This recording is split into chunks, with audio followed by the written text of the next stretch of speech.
Dilim gelmir itime sen diye, hasretinle darlanıyorum ya. Ay başım üstten gel kanadın gelip bir,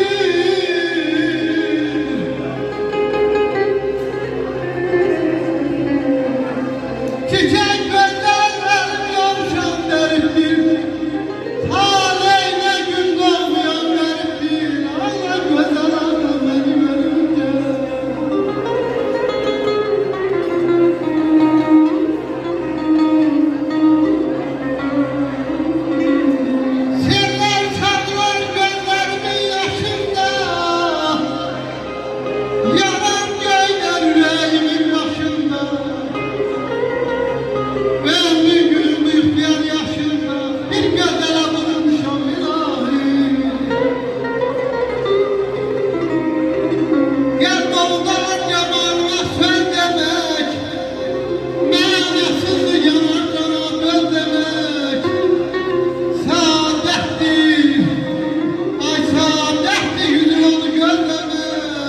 Bir demerem yormuşam ilahi,